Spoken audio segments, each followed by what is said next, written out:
Happy Wednesday, UnWoke Nation, and I'd like to welcome you to episode 176 of the UnWoke Show, where free speech is welcome, all subjects are on the table, and your boys Rich and Tim bring you the latest and greatest for your entertainment, baby. I'm your host, Rich, along with my co-host here. How you doing, Tim? Oh, great, Rich. UnWoke Nation, guys, glad to be back speaking with you this evening. By now, you know where to find us on all the major podcasting platforms, as well as you can reach us at feedback@unwoketheshow.com. Again, that is feedback@unwoketheshow.com. Guys, in tonight's episode, we're going to revisit a conversation that may have been ahead of its time. From struggling downtowns and rising homelessness to economic anxiety, public distrust, and the strange feeling that systems no longer work the way they used to. Okay, this episode is going to explore the growing disconnect between official narratives and everyday reality. And we're going to kick things off with, Rich, I've been thinking about this a lot, man. And have you noticed people don't really argue about whether things feel different anymore? Yeah, I would say that, Tim. And I think a lot of it is just because, you know, we've seen so much division that's been going on the last couple of years. It's like people just kind of became numb to it, you would say. Well, they just quietly admit it, you know? Something shifted over the last few years, maybe slowly, maybe all at once. But people feel it. You see it in downtown cities, empty office buildings, rising prices, and big rising price right now. Right. Gas, Oh, yeah. groceries, store shelves, endless layoffs. Yeah. Okay. I just saw an article today about how Microsoft was laying off 15,000. Wow. Yeah. Kind of like Oracle about a month or so ago. Yeah, and they're also going to be doing early buyouts for their employees that have been with the company for a long time. And then there's that strange tension that seems to exist everywhere now. Okay? And yet every official narrative keeps telling us things are fine. Right? The economy's strong, crime is down, everything's improving. Trust the data, trust the experts, trust the process. Okay? But regular people walk outside and feel something completely different. And that's true. Right. That's true. You know, us, for example. We know. We see it. You can tell they're exhausted, distrustful, disconnected. Right. Just look at our politics system. Yeah. And it's true. It's not just politics anymore. There's this growing sense that the systems we grew up believing in don't really work the same way they used to. Right. Institutions feel weaker. Communities feel fragmented. That's very true. Even basic human interaction feels colder and more transactional than it did 10 years ago. Even so, when we look at the way some episodes in the past we've talked about when it comes to the amount of trust that people have in the media and consider legacy media and all that. So tonight we're talking about that feeling. Not conspiracy theories, not partisan talking points. Just the growing realization that something underneath society feels fractured. And more people are starting to notice it. Right. This is the UnWoke Show. You know what's strange, though? For all the technology, convenience, and progress we supposedly have, people seem more anxious than ever. Yeah. And I would probably say that just because of some of the things that you just previously talked about. Right. You know, just the amount of people, you know, they're not sure. You know, they're not sure where money's coming things. How, when it comes down to groceries, gas, which you and I have talked about many a time. Recently, Recently, which obviously you just mentioned, but again, I want to reiterate that. I just had a former friend, did not see it come out of nowhere and said, hey, you know what? They just ended up firing me. It was my second to last day before, you know, our year ended. Yeah. Didn't know what to do. Well, it's obvious we're connected digitally.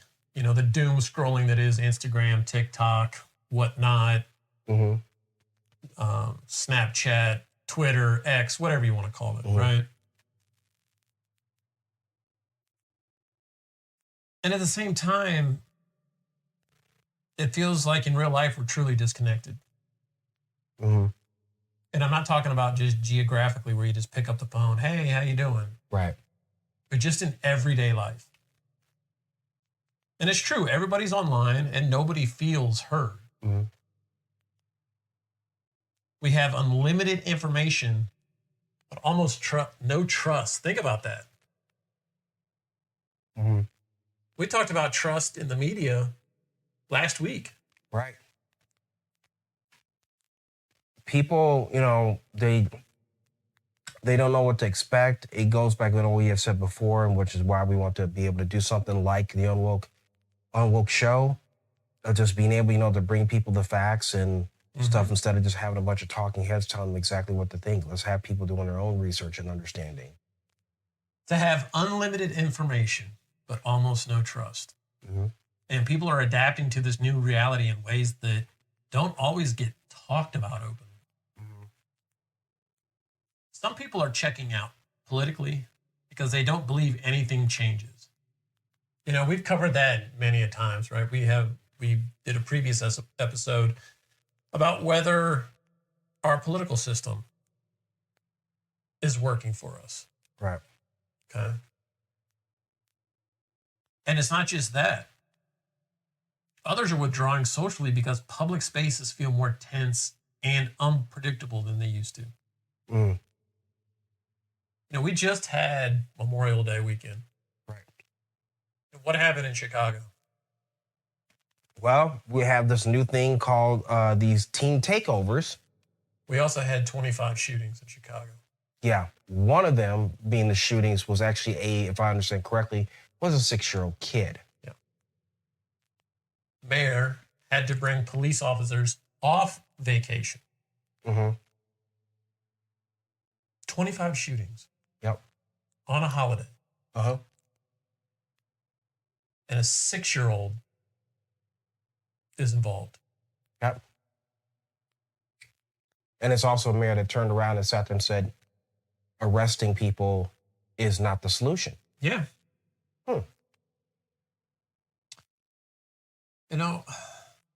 Airports, stores, restaurants, roads, people seem mentally overloaded all the time. And then there's the economic side of this. People are working harder just to maintain the same lifestyle they had 5 years ago. Yeah. Housing prices haven't done anything. Mm-hmm. Interest rates are keeping buyers at bay. Yep. Younger generations are delaying families. Yeah, very much so. And home ownership, which we just talked about. Mm-hmm. Older generations are watching retirement become less certain. Yeah. It's It's got a lot of people, and it's almost kind of like again, it just seems like people are just kind of accepting things the way they are, Yeah. so and just it's like everything's just normal when it's not. Well, no. Meanwhile, corporations continue to push subscription models. Everything's a subscription now. Oh yeah, very much so. Automation and AI into every part of life while telling everyone it's innovation. Mm-hmm. You have to think at some point people are going to start asking themselves a truly uncomfortable question. If everything is supposedly improving, why does daily life feel more unstable? Mm. That's the disconnect people are struggling with right now. Maybe that's why trust keeps collapsing. Mm.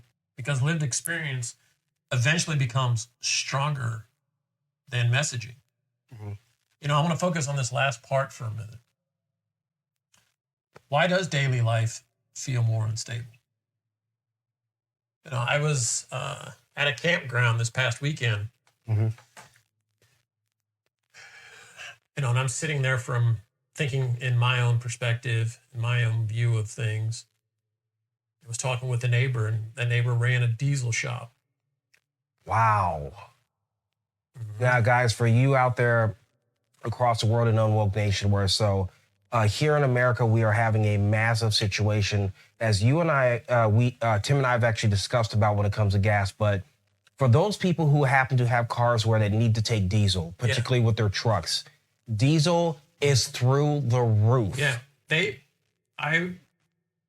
Two of the neighbors that were at this party who own diesel trucks, Mm-hmm. One paid $6.50 for gas. One paid $7 Wow. at one point for diesel fuel. That's insane. My jaw hit the ground, figuratively, obviously, Right. at $6.50 and $7.50 for diesel. The gentleman that owns the diesel shop, he lost a $4 million customer. Dude, that hurts just hearing about it. Yeah. He lost a $4 million customer? Yeah, lost a $4 million customer. I didn't get into the specifics, Sure, right? of It course. wasn't any of my business. And he was talking about reevaluating his current financial situation. I would be reevaluating on $7 gasoline alone. Yeah, especially a lot of places where out west who are dealing with that. I mean, Yeah. even from where we are right now, we're screaming, where we're looking at, $3.38, $4.40 something cents, as I think I might have mentioned on, just a couple weeks ago. I thought I was coming to a small town to go to a sporting event. Figure, hey, I'm saving myself a little bit of something. And it turns out where I spent almost $76 filling up my tank, thinking it was going to be cheaper than where it was where I lived, which is a little bit more closer to one of our major cities here in the United States. Right. And I was just in shock where I'm going like, what happened to $2.32, so that we had, darn near 6-7 years ago. Like, Right. What the heck happened? Now, of course, we're all dealing with, obviously the war going on in Iran and stuff like that, where obviously all this stuff that's going on with the markets, when it comes to oil and wars and all that other stuff, but it's just crazy. And so it's like, yeah, I think that's where people, it's like they're understanding they're in the middle of chaos, but they're just so accustomed to it. It's like and come numb to it. It's not a big thing, but it still doesn't mean it where it's not a crisis. And how we feel this the most when we deal with that type of stuff is when holidays come around. Yeah, that I would completely agree with that. And the fact that the IT industry, the job, or let's even go broader, the job market itself. Right. I initially thought when we started seeing all these layoffs that companies pivoted during the pandemic and overhired. And so we were initially seeing companies post-pandemic, things getting back to normal, starting to right-size themselves. They've made huge investments in AI, and the only ROI they have to show for it is the cutting of heads. Yeah. That's when you know something is wrong. That's when you know the shiny new toy, it's not working out. And all you have to do is hop on LinkedIn. For every note that you're going to see, that I was recently let go, right? I would say every 25 of those you see, you will see one or two that says, I got hired. Yeah. In other words, they can't refill the workforce like they used to. Is that basically what you're trying to say? Well, it's not even that they can't refill the workforce. They don't want to. As much as they're blaming the reductions on, or not blaming, they're attributing the reductions to AI. I mean, right. Facebook recently laid off, I think, close to 9,000 people. And what did Zuckerberg? He openly admitted we have to cut staff to offset the AI spend and continued investment. Wow. Yeah. I mean, it's like that's where it's like, yeah, you kind of feel that's where things start getting like really, really caught. Or so especially people who might be a little bit older and stuff like that, or has been probably around 30, 40 some years. Maybe they've been an executive or something like that. How many stories have we seen just in the news about the decline of human population because people aren't having kids? Yeah. It's been a big problem where over in the Asia area and all, but as you had said previously, starting the show, a lot of your millennials and also are not having kids and all, and the people who are doing the statistics of future populations where are starting to say now, Right. I'm sure it's not going to happen as quickly as other places who have been going through Japan and whatnot, Korea. They're basically trying to give, the red light now. So I'm saying, guys, if we don't start having children soon, and also within the next 30, 40 years, where this is going to be, and that's probably being generous, but in the next 30 to 40 years, it's going to be a major, major issue here in the United States. Right. Now, this is also dealing with the fact, too, that we have situations going on, you can say population-wise, where we have certain groups actually who are having on average 2.1 kids, so per household. And that's a completely different story, on its own so, but as people who are residents here, not having children, that's a major, major issue. Yeah. And why is that? Housing. Now, it's not the interest rates that our parents were paying, right? 18% or something. Right. Back. But house prices were a lot different back then. Right. I was having a conversation with someone, again, this past weekend.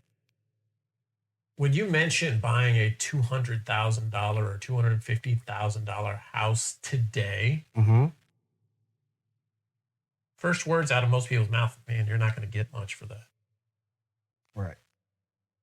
But if if you go back 20 years, 20, 30 years, back then, 250,000 got you a lot. Yeah, because what you're talking about is the buying power of the dollar at that time. And now we're even seeing a shift.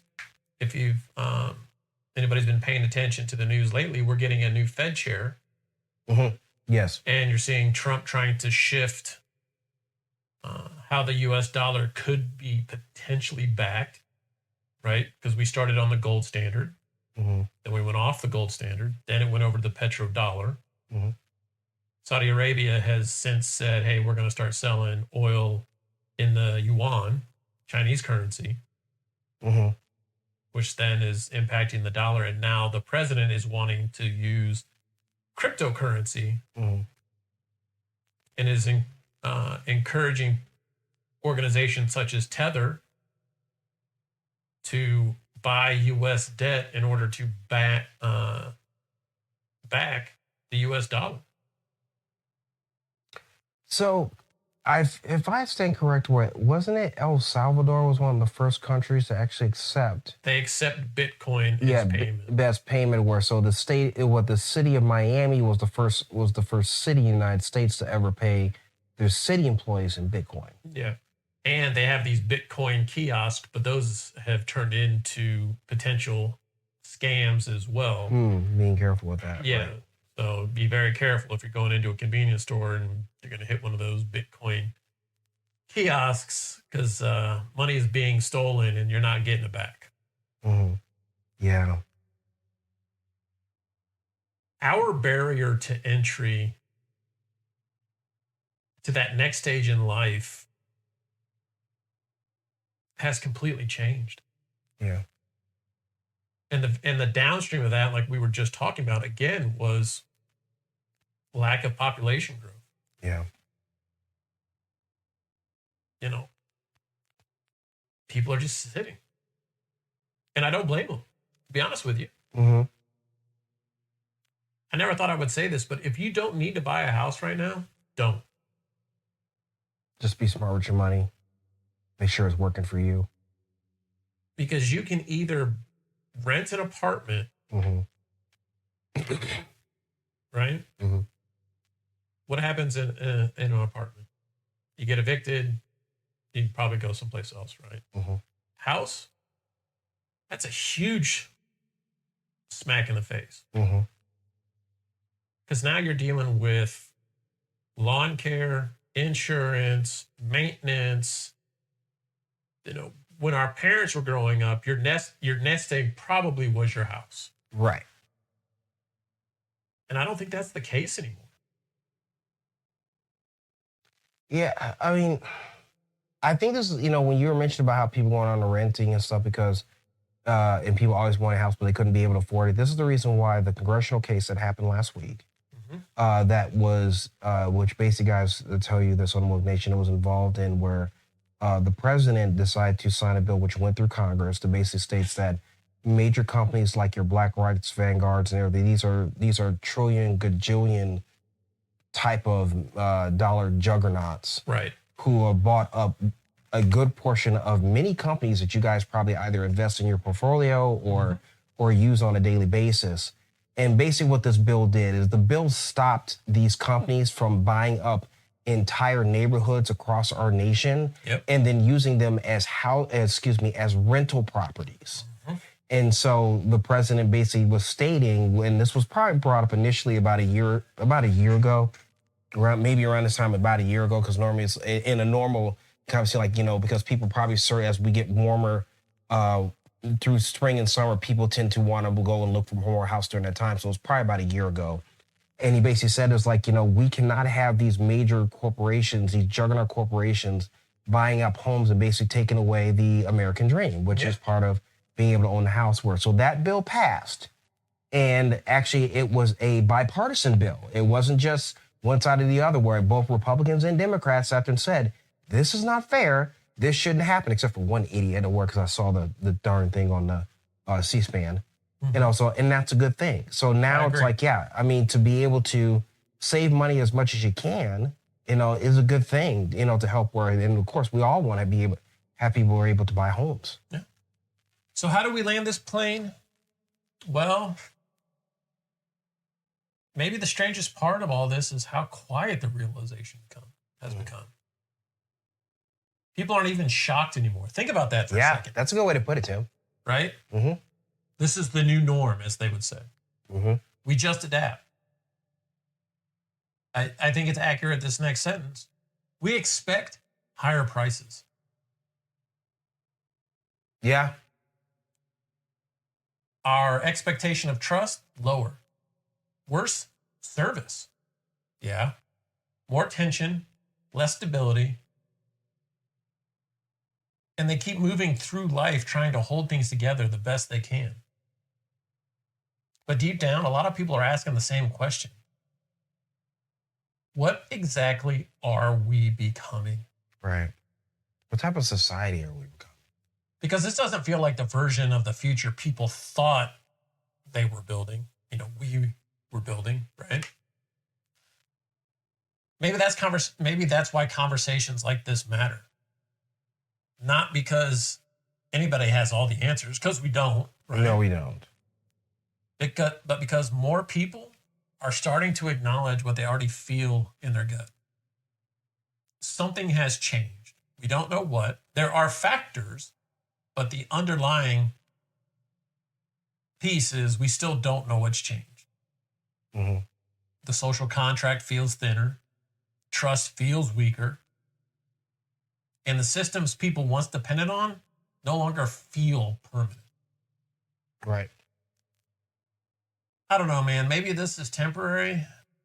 Maybe our society recalibrates. Or maybe we're living through the slow fracture of an era that people won't fully understand until years from now. Either way, we know something feels off. Right. And we're not crazy for noticing it. No. UnWoke Nation, we're going to leave it right there, guys. We'd love to get your feedback on this story. You can reach us again at feedback@unwoketheshow.com. Again, that is feedback@unwoketheshow.com. Rich, a pleasure as always. And remember, guys, stay unwoke. See you next time.